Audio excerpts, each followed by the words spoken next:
Welcome home to USA Global TV and Radio, a place where dreams take flight, with authentic storytelling, diverse perspectives and meaningful conversations, where global stories unite and bridges are built beyond all borders. Discover world-class education, entertainment, hope and inspiration. Together, we're building bridges worldwide. Subscribe to our channel, USA Global TV. Download our app, USA Global TV. Be our guest or join our team. Visit usaglobaltv.com. Thanks to our founder and executive producer, Dr. Jacqueline Kerbeck. Music score by Yeffy Tang from Cloud Road Music. Voiceover artist Mike Porter. Creative direction by Paul Garcia. USA Global TV and Radio, your home for global connection. All rights reserved. This video and its contents are the exclusive property of USA Global TV and Radio. Unauthorized use, duplication or redistribution in any form is strictly prohibited.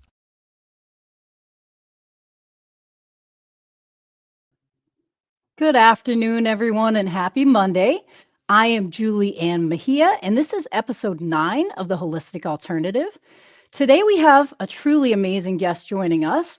Her story inspired many survivors to explore cannabinoid therapies for their trauma. She became an advocate in the healthcare industry to raise awareness and connect patients to the best possible resources through her referral company. Her podcast, Let's Talk Cannabis, has created a safe place for patients and healthcare professionals to discuss cannabinoid therapies and terpenes, amongst other beautiful subject matter. Today is a great honor and privilege to welcome Sherry Bennett to the show. Sherry, thanks so much for joining us today.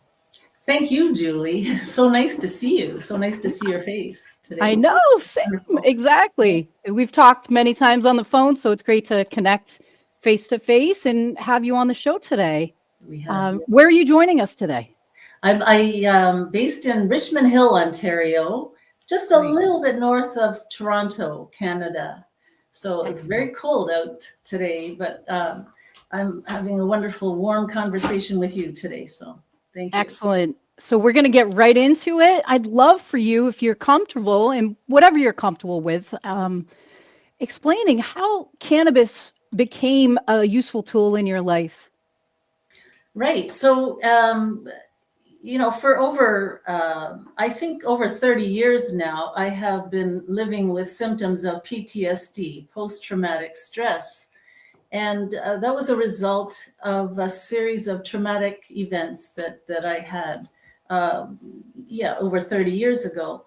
And I started, at the advice of my doctors, my well-meaning doctors that would help me out, they asked me to consider starting an agency to help others who had gone through recovering from traumatic situations. So I launched my referral agency.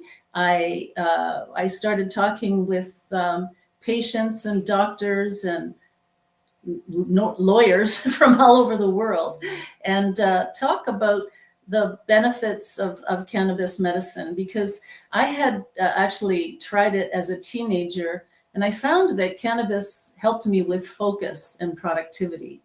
That's the short story. So I started helping ladies, driving them to medical appointments, and mostly senior women, and they thought that they had read that cannabis can help somewhat with arthritis, their arthritis pain. So I was thinking about it for a long time. I delved into the research. I studied the medical science. I started taking medical cannabis myself every day since 2016, I believe. And I had significant results in terms of but cannabis is not a magic bullet or a cure-all for anything, but it does help to minimize suffering. And for those of us living with symptoms of post-trauma, it can be life-saving medicine. It really, for sure, we have the evidence. It helps to minimize suffering. It minimizes the nightmares, flashbacks. And I don't know if you know, but those of us that have PTSD, it comes with debilitating anxiety. And for years and years, I was living in fight or flight mode, sitting with my back against the wall always when I'm in a public situation. And what well-meaning doctors do is typically they prescribe antidepressants and tranquilizers and sleeping pills. And those things just made me feel like I was operating on autopilot. I felt like I was a robot. There was really no joy in my life at all.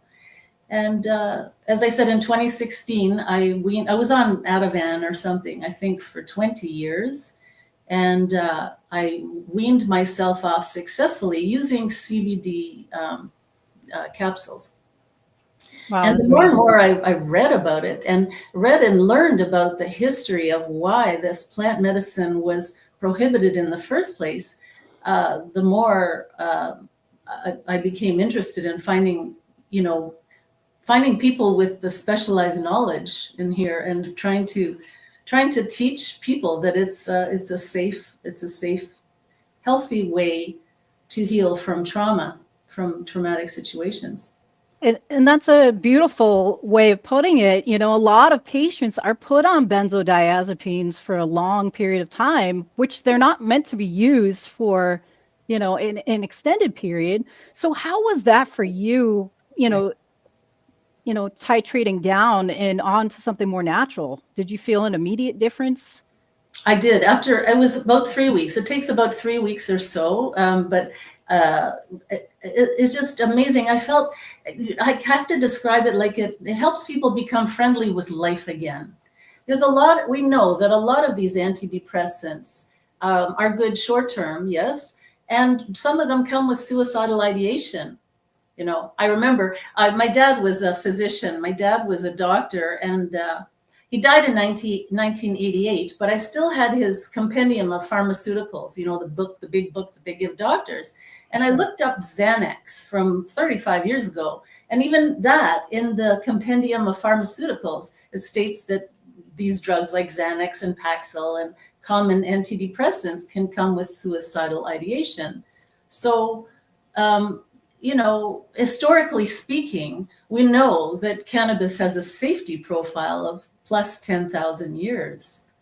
And Correct. so that was the reason I launched my podcast a couple of years ago, Let's Talk Cannabis with Doctors, because I found some very, very wonderful people who had also studied the science, the medical science, and were willing to talk about it.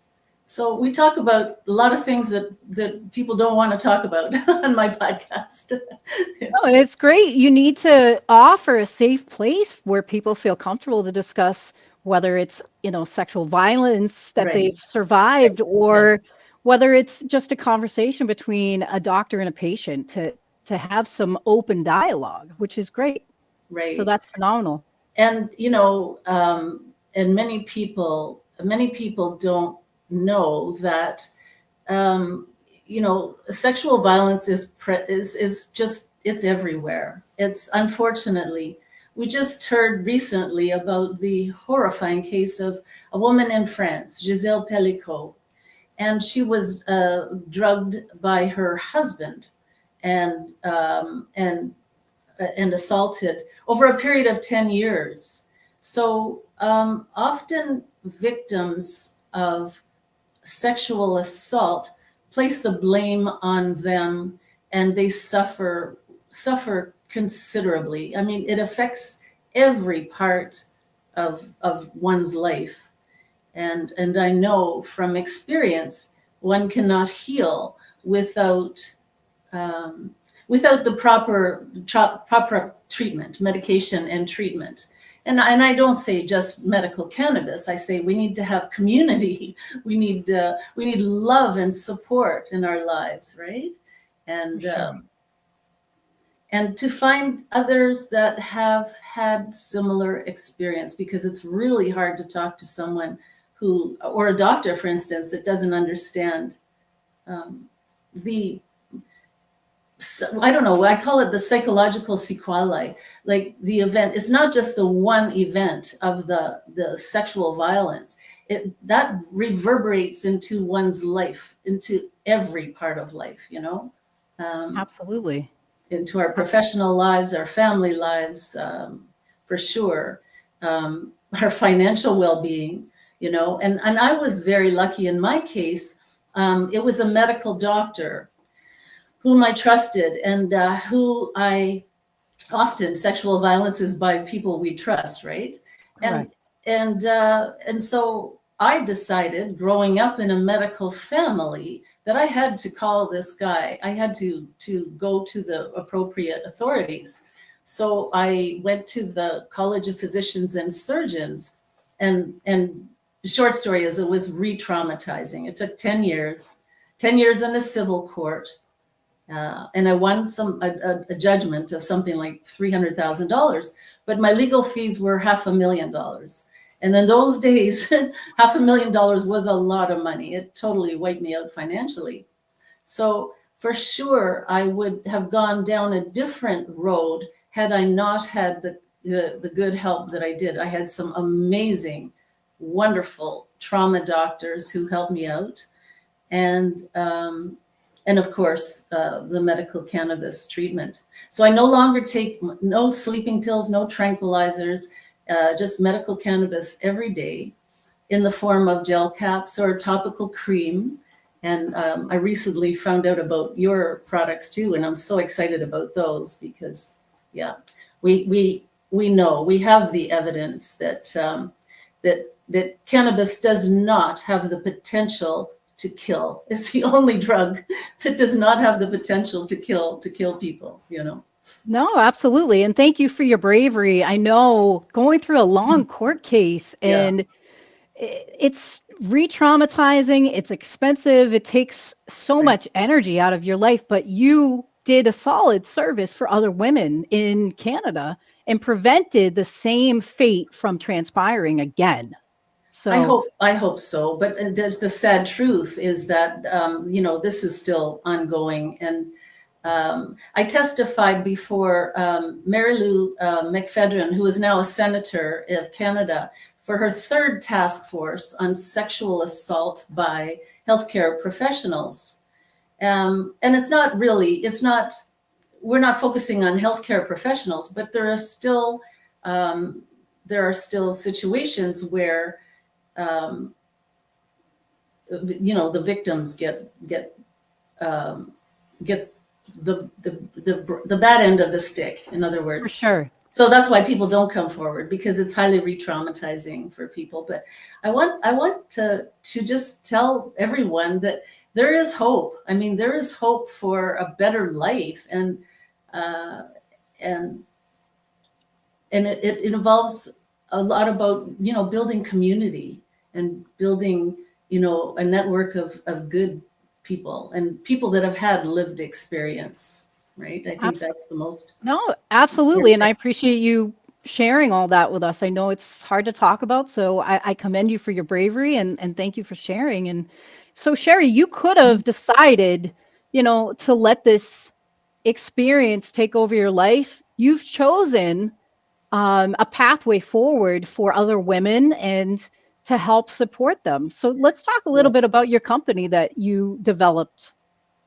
Right. So Bayview Concierge was developed 12 years ago at the advice and the encouragement of my doctors who helped me, who helped me through this.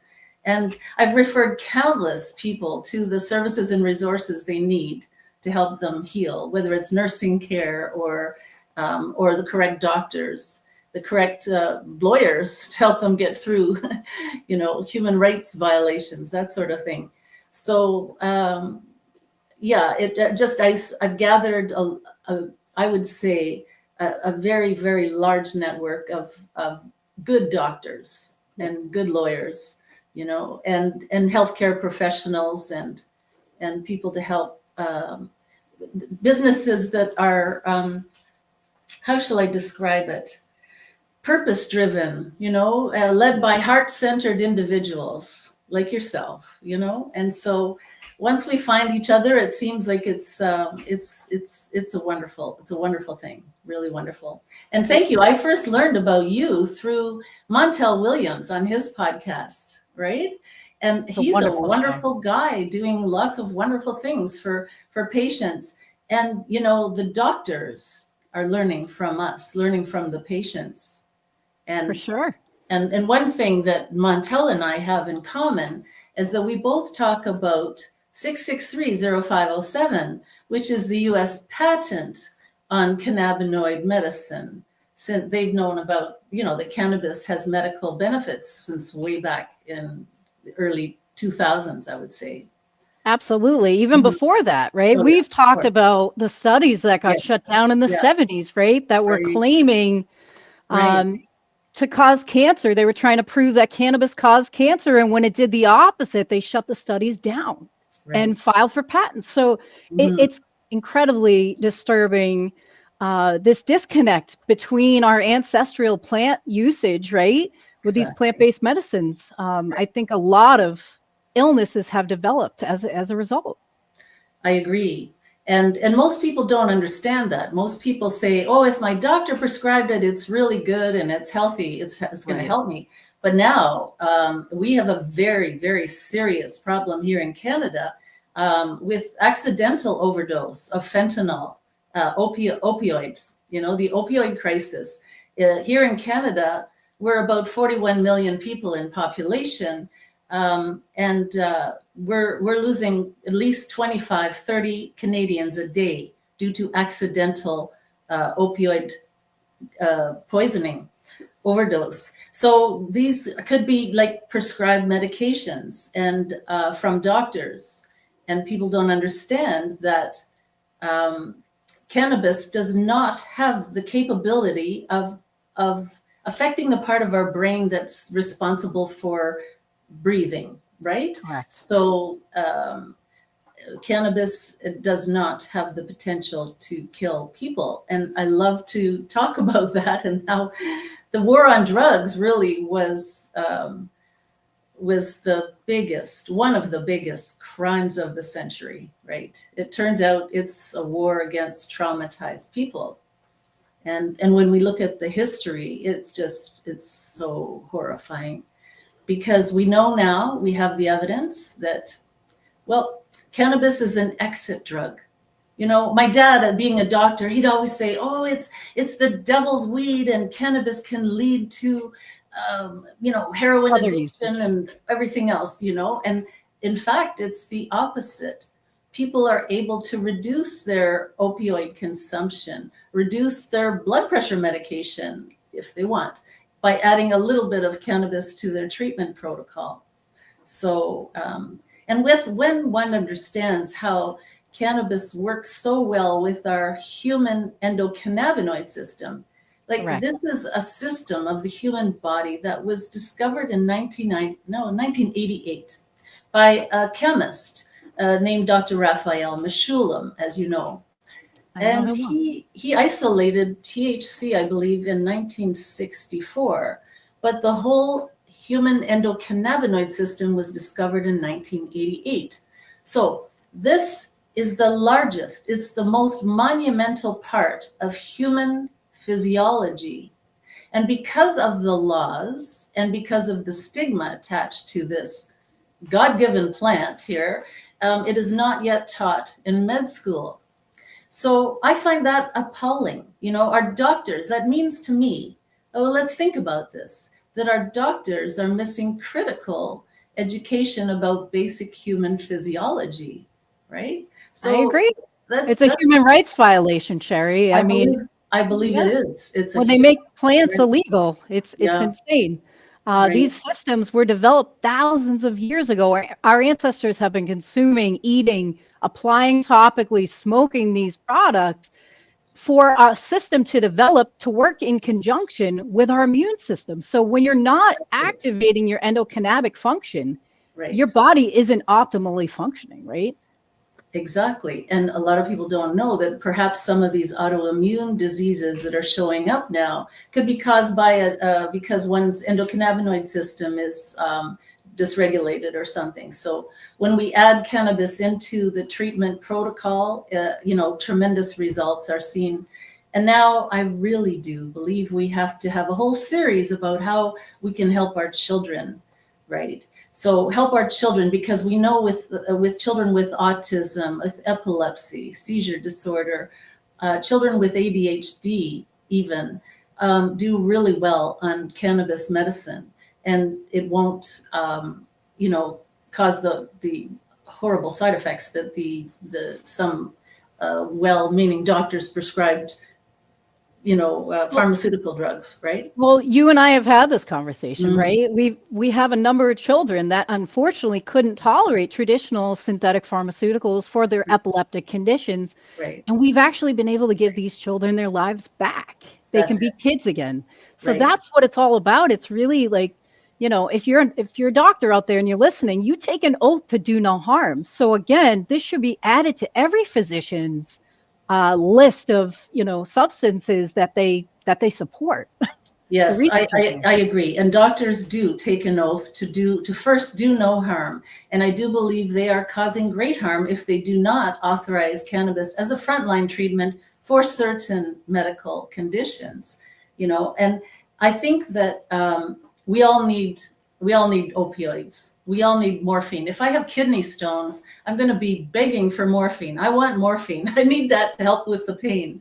But short term, and if I had a, root canal or, operation, we need to have fentanyl is very, very good in some cases and short term, but not for long term. For long term chronic pain and mental health, cannabis is the solution, is one of the solutions.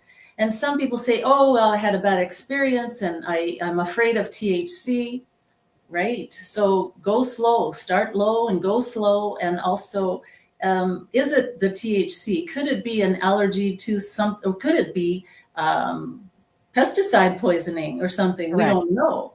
So I advocate for safe, affordable, dignified access to cannabis. And I tell people, don't get it from Smiley on the street corner. And unfortunately, here in Canada, that's what's happening. More people are going to the illicit market. Given that even Canada, we legalized cannabis in 2018 for recreational use. And yeah, we have at least, I would say, 3,600 cannabis stores in Canada, and still people get it from the illicit market because our cannabis is being taxed. Absolutely. And in the medical stream, which I am a part, I get a doctor's authorization, and I order it through the medical stream. So that means I order it online with a doctor's authorization, and it comes directly mailed to me via Canada Post to my address. But sometimes patients have to wait 2-3 days for that, right? So there's a lot of things that we need to iron out. I mean, the policymakers and the politicians, and hopefully with this new change of guard in both countries, Canada and the United States, we will start to get the doctors involved, and hopefully the politicians will start to listen to the medical professionals that do know about this, and those of us who have lived experience and specialized knowledge in this field. Because I think that's huge though, Sherry, like from a safe access perspective, right? In the US, unfortunately, you can have your narcotics shipped to your house, right? Through your mail order prescription pharmacy services, but cannabis sent through the mail is completely illegal. There are still states in the US that aren't legalized, so people don't have safe access.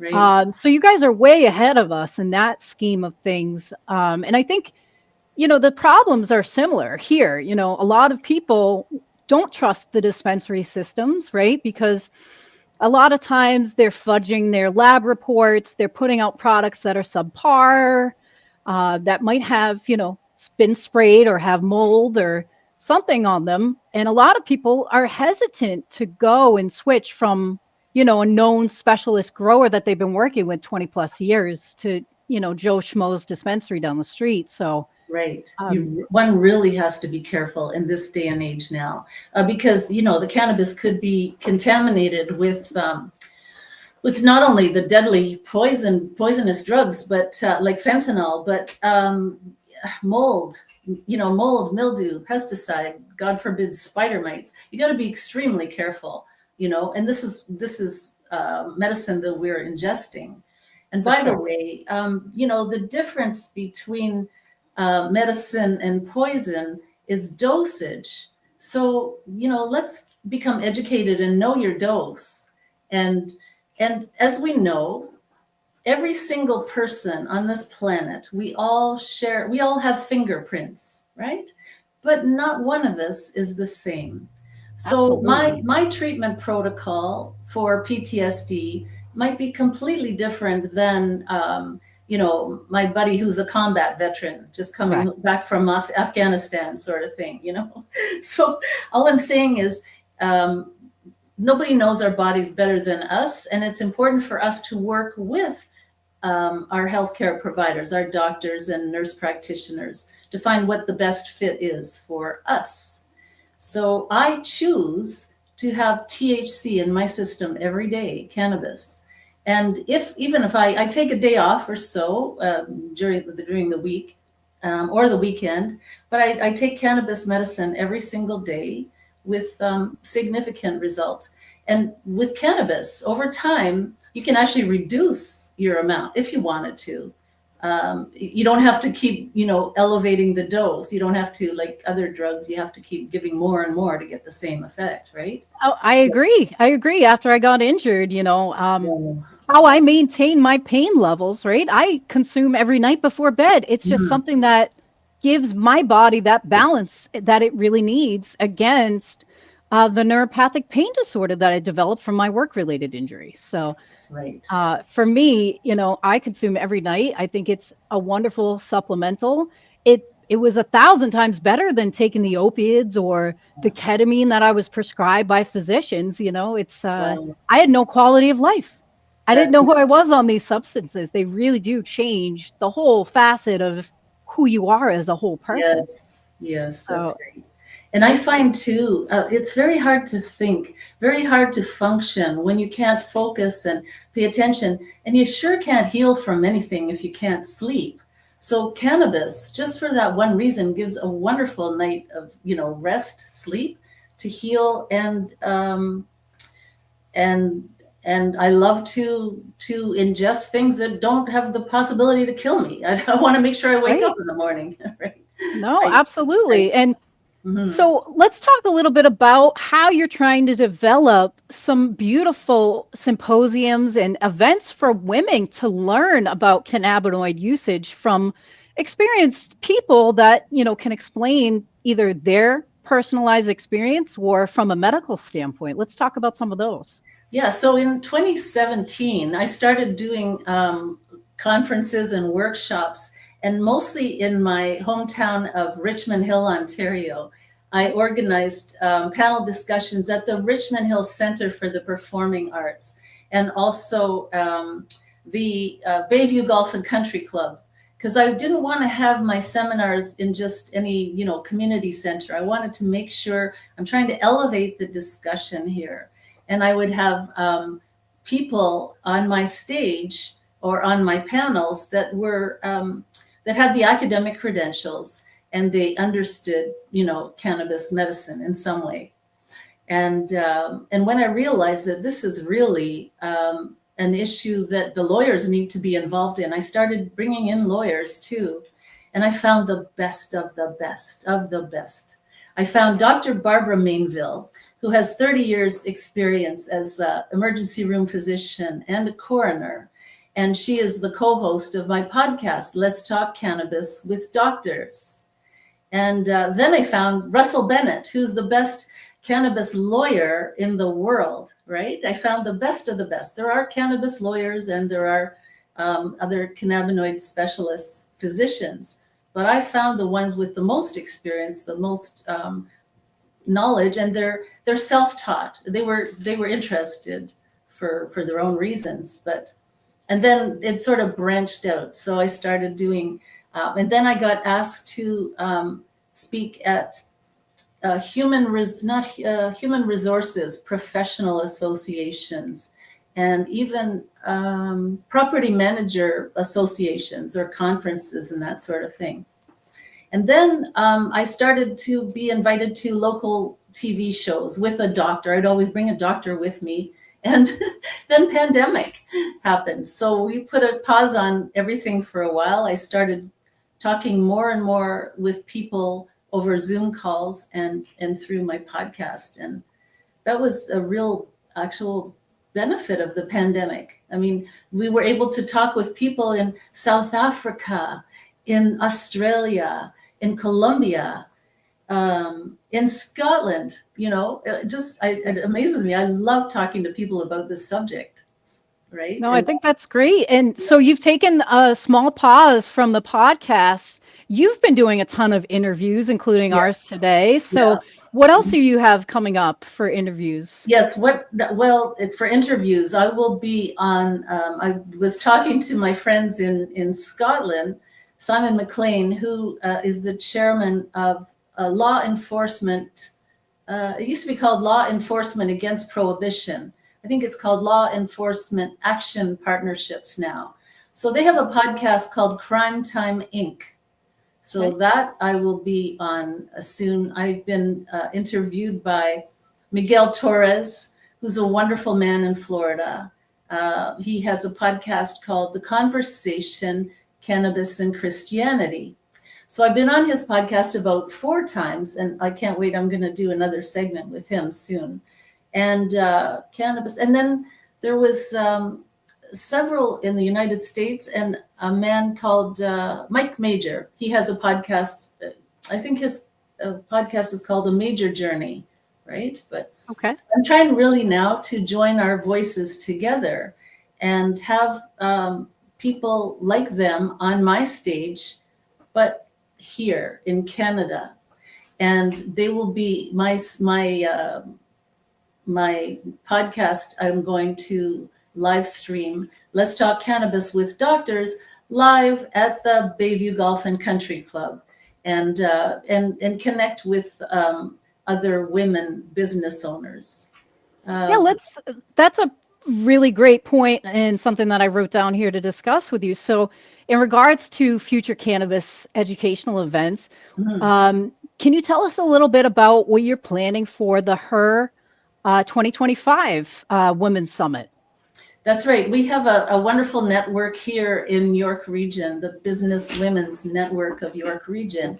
And York Region is really 1.2 million people, but we value education, and we know that there is a gap, you know, in what people understand and medical information. This is going to be a medical, you know, series of conversations. So I like to have them at the Richmond Hill Center for the Performing Arts and at the Bayview Golf and Country Club. And we had a big symposium. It was called HER 2024. And we're going to ramp up, and we're getting ready for the fall of 2025 to gather women who have experienced, who have overcome domestic violence, or women and men. It's mostly women though. And we like to highlight the wonderful men who've helped us along the way too. So it's not just a women's thing, but absolutely. I think a lot of times, unfortunately, men are embarrassed when they have, violence against them, and they tend not to come forward, but there are probably just as many men that have had, domestic violence issues as women. I would say that that's true. And we really have to have this conversation, because typically, what's the root cause of addiction, for instance? It's basically trauma. If you look deep down inside, it's some kind of trauma. And we have to address the root causes of these things. And the first step one is, let's talk about it. And what do we do with the survivors? Like, the perpetrators seem to get all the attention, like the Bill Cosbys of the world, and the Jeffrey Epsteins, and the Harvey Weinsteins. And now we have this horrible case where Giselle Pellicot's husband drugged her over a period of 10 years. and assaulted her and offered her to 50 plus other women, other men. And it was filmed. The only way they caught him was because he was caught upskirting somebody in a grocery store, I think. But many women are assaulted regularly, and there is no proof, right? So this is a horrific case, but we should all pay attention to this and find ways how we can help the survivors and put the attention on healthy ways to heal from trauma, so that women and men who have been assaulted get the support they need to heal. And it's not easy. And one can't go through life alone. I say this over and over again. You can't go through life alone, and you cannot get through business alone either. We need the help of others. And it's really hard to trust, to be able to trust again. So that takes some time too, but there is hope. And I just want to say that with the right people, the right help, and it's available, and people need to start talking about this horrific subject. Yeah. No, I agree, and this is the first step. You've worked in a number of facilities in different areas of government and Yes. private sector. So again, Yes. from a government perspective as well, this needs to be talked about more openly in that sort of setting, because I feel like, working at some of these major organizations that are funded by the government, there's a lot of hush around. And you could probably attest to this better than I can. But yes, there's a lot you're of right. Yes, after I worked part-time for the federal government, the Canadian federal government, for over 40 years. And often, senior managers aren't trained or not taught about being what I call trauma informed, right? Right. Like I knew for instantly when I talked to you, I knew that you understood, you are trauma informed. And that is actually an ethical competency. It's one that all senior managers and all human resource departments should understand, and all lawyers, because being in the court systems is highly re-traumatizing. And for the doctors and the lawyers too, that have to listen to this too. I mean, they're human beings, and Absolutely. So we have to understand that, and now that I'm talking about doctors and lawyers, teachers, principals, everybody can get addicted, to something. So it's not just people that are marginalized, it affects every single human being. And I want to start giving people the correct factual education about addiction and the root cause of, and talk about trauma and harm reduction, how Absolutely. to minimize the damage caused by the opioid epidemic. And now we have children being born addicted to heroin and methadone. And we know that medical cannabis treatment can help babies that are born addicted to whatever substance their parents are addicted to, their mom is addicted to, right? So Absolutely. we have to really start thinking about our next generations, because the politicians on both sides of the continent are not talking about the opioid crisis too much. Yeah. It's mostly in documentaries, and a wonderful documentary, if you have the Disney Plus, if you have that available, a series with the guy who played Batman. What's his name? Michael Keaton. Dope Sick. It's on Hulu. Sick. That's right. Yep. Dope Sick. So it shows how easily one can get addicted to these opioid medications, painkillers.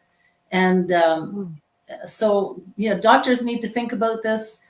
Patients need to think that, yes, you could have, you need your opioids for short term after hip replacement or operation, maybe 4 or 5 days, but then add cannabis into your treatment protocol. And it won't blow out your liver. Like there's right. No, and every patient is different, right? For me, like I didn't respond well at all to the opiates. I couldn't tolerate them. They made me very sick. So for me, like having cannabis as a first option would have been a nice option. Giving people option for their treatment and their care, that's everything. That's qualified consent essentially, right? Right. And it's just fascinating. Well, it's horrifying to me, really, that most doctors are not given this education in med schools. And that's because of the laws. So the laws need to be changed. And I really believe that all drugs should be decriminalized and then regulated. We need to regulate them. And that's a conversation we have to have with our policymakers. And it begins with us. And it begins with us and the patients and actually bringing this stuff out. And Sherry, I can't thank you enough for just starting the conversation for people and for survivors. How can people contact you and get in touch with you if they need referrals, if they want to help out with your future events? How can people reach out to you and get in touch? Well, the best way is really through LinkedIn. Okay, great. That's how I talk to most people around the world, through the back end of LinkedIn. And or if you'd like to email me, my email is sherryschoice@proton.me. So I liked that name for my email address because I often talk to people and I assist them. I give them, like what has worked for me.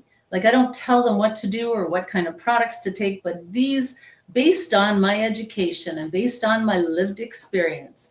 And I tell people about the products that I've tested myself and that have worked very, very well for me.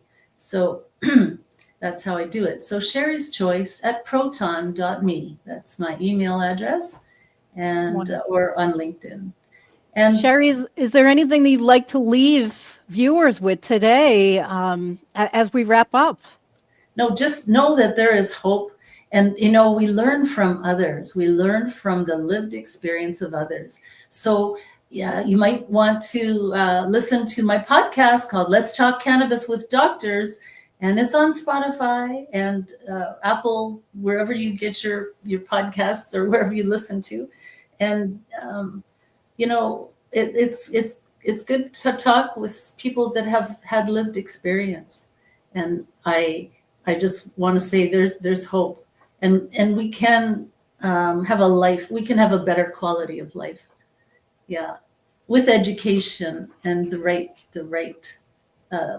healthy ways to heal from trauma, including medical cannabis treatment. Mm-hmm. Thank you so much, Sherry, for being a guest today and for your bravery and sharing your story. We hope that others will contact you and reach out for support. Thank you. Thank you so very much. It's so important, right? This is to get our voices together, really. Absolutely. Thank you for joining us today. And everyone, we appreciate you guys so much for tuning in. This is Julianne Mejia, the Holistic Alternative on USA Global TV and Radio. We thank you so much for your time today and for supporting us. We'll see you next month for another beautiful episode. Thank you. Have a great day. In a world full of noise, misunderstandings, and interruptions, master the art of listening with Dr. Jacqueline Kerbeck. Dr. Jacqueline Kerbeck is the listening mentor of USA Global TV and Radio and the Amazon #1 best-selling author of Mastering the Power of Elevated Listening. Elevate your listening. Elevate your life.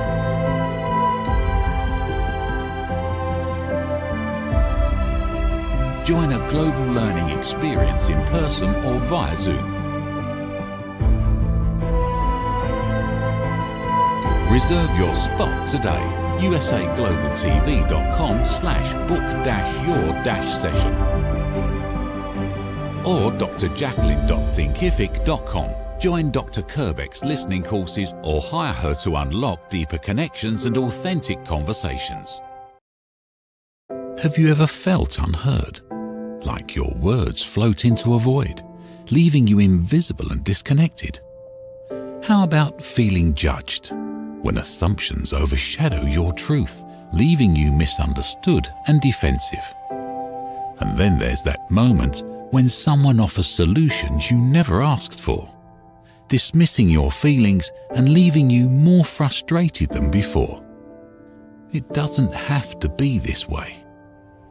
Dr. Jacqueline Kerbeck, the listening mentor, understands. She's here to help you reclaim your voice, build stronger connections, and create meaningful conversations that inspire understanding and mutual respect. Through her groundbreaking books, online and in-person courses, and interactive workshops, you'll learn how to navigate life's most challenging interactions.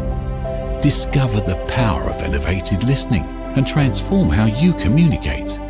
Master setting boundaries and asking permission to protect your peace. Learn to recognize and release judgment, fostering empathy and true connection.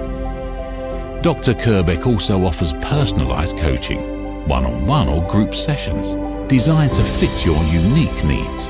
Whether in person or virtually on StreamYard, her guidance will empower you to thrive.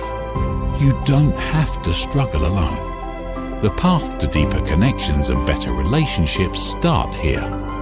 Visit drjacqueline.com or usaglobaltv.com. Join a global community of empowered listeners and transform your life, one meaningful conversation at a time. Dr. Jacqueline Kerbeck is the listening mentor. Start your journey today.